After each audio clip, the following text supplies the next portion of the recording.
Howdy y'all, Fuzzy Biker here, and look what I've got today. This is motorcycle royalty, at least in the Royal Enfield world. This is a Royal Enfield Cycar. It was built, this particular one was built in 1936. They were built from 1932 to we think 1936. And the idea was it was supposed to be streamlined, cover up the engine, you know, make the modern look, you know, more car-like, less motorcycle-like, bring into the modern times, you know. I don't know if you would consider this Art Deco-y or not. I kind of do myself. It's an interesting design in that, well, let's start with the engine. It's a two-stroke 145 cc Villars, single cylinder with an inclined forward cylinder. The cylinder leans forward. Let's see if we can get you a picture of that back in there. Carburetor's right there. It's got a little cover over it to, let's see if we can get a better shot there. Little cover over it to deflect the bugs out of the way, but it's just a tiny little carburetor.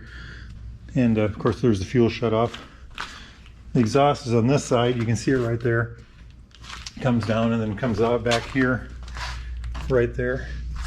Very interesting. It's got the 3-speed right here.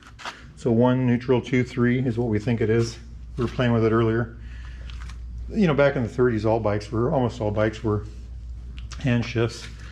Clutch on this side. Something interesting about this is not the gas right here. This is the gas right here. Throttle and choke. Kickstart, of course. I'm not sure what this is, but anyway, this is the gearbox oil right here. Kind of a nifty thing I was just noticing earlier. Mechanical brake, of course. There's the adjuster on that end. But look how everything's hidden. Everything's inside. The frame of the motorcycle is actually the metal. This is all part of the frame. The fuel tank is right here. This is all the frame. So this holds everything together. You know, everything's attached to that body. But a very interesting thing. Stamped steel. Everything's stamped. You know, this comes off if you want to work on something. It said something about the rear mudguard being quick release, but I can't figure out how that works. You get on this side, and this whole thing, let's see if we can get a light for it. This whole thing comes off right there. There's supposed to be a something here that, you know, keeps the dirt off your legs, but that's apparently missing. That's the only thing I can find that's missing at this point. Incredibly unique looking thing. Like I said, 1936 this one is. It says, we think that's supposed to say Speed Scout, but we don't know if that's original or not. We don't know if the paint's original or not. It's, you know, it's an 85-year-old motorcycle, so I'd like to say it's original, but, you know, we're just guessing. A girder front end, and that's something interesting also. The girders are stamped. These are stamped steel.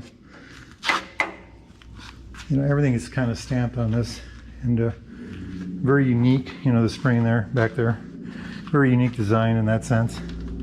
Very one-of-a-kind looking bike. By the way, this is kind of the source material I used to get information on this motorcycle. Royal Enfield, The Complete Story by Mick Walker. And it's a very interesting book. I've just been looking at it today, and went out and bought myself one. Amazon's got my money. But anyway, I'll put that over here. This rack, the picture, they have a picture of this bike in the book. This is called a Z-type, by the way, and it shows it with the rack. It shows basically the bike as it is right now, except on their book picture they have a shroud here that kind of sticks out to protect your legs from the dirt. Just a gorgeous looking thing. Some odd, unique things about this bike. So here's the headlight, and you know, it's got off, dim, and full. Or, you know, as a British bike would say, off, not so dim, and even dimmer. Over here it says Villars, which is who makes the engine.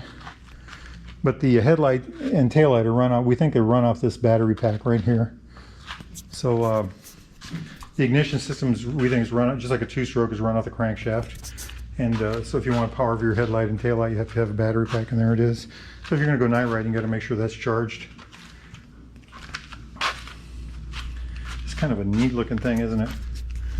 Has a New York 1955 plate on it. We don't know what, you know, we don't know if that was just something somebody added, or if that was, you know, the last time it was registered, or what. course, it's got this neat little center stand. Just a gorgeous looking machine. Just a gorgeous machine.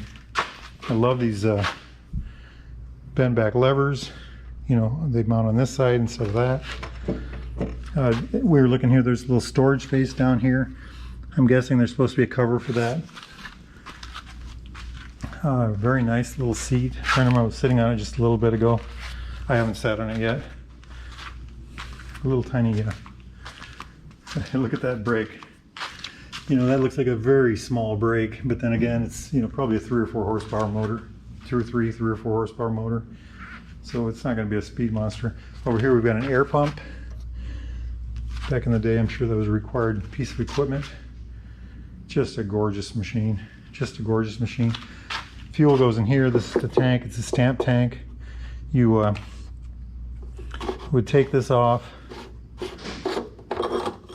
That's a measuring cup. You'd fill that with oil, dump it in there, and then you would fill the tank up with a fuel all the way, and that would give you your gas mix ratio. It's interesting. It says shake well on there. So, and it's got a bit of an odor when you take that off, by the way. So the motorcycle doesn't run right now. Oh, by the way, look at the fender. Isn't that kind of cool? How that? It's very utilitarian. I mean, that says it's made for day-to-day riding. You know, keep the dirt off of you, keep the road off of you. But anyway, the bike doesn't run right now, and it does have compression. It does kick over. I'll show you that. So we're going to have our crack team of Baxter Cycle experts dig into it and see if we can get it running. If we can get it running, we'll try to get some video of that. But we think there was about 1,500 of these made total. We don't know how many survived. You know, if you get on the internet, there's stories like 15 or 16, and we don't know if that's accurate or not. This is the only one I've ever seen. It's a pre-war machine, so we think a lot of them might have been, when the war came about, you know, they might have been scrapped, turned into war goods. Like I said, it's a Villers engine, 148cc. It's an inclined cylinder. The cylinder head and the cylinder itself are all one piece, by the way. Back in the day, that's how that was. Kind of like in the modern, kind of like a modern airplane engine would be. Very interesting thing. Leg shields, that's what's missing. There's supposed to be leg shields here. And that's the only thing I can find that's not there at this, you know, from the picture in the book. It's called a Z model. I'm not sure what that means. Apparently there was a change in taxation laws, and that made for a model like this to become appropriate. This predated, you know, post-war models like the LE Villaset, I'm reading my bad writing here, Amarachi Shimari, and the Aerial Leader. So very interesting looking bike. Very interesting looking bike. I'm so glad they got it here. It's one of the most unique motorcycles I've ever had the privilege to have my hands on. So anyway, hey, if you're all interested in something like this one's not for sale, but Baxter Cycle has all kinds of neat, nifty old bikes, and if they don't have it, they can probably find it for you. So if you're interested in anything like this, new, well, used in this case, antique, or if you need a new Triumph or a new Royal Enfield, get a hold of Baxter Cycle, baxtercycle.com. They will help you out. Now get on your bikes and ride, my friends. Wahoo!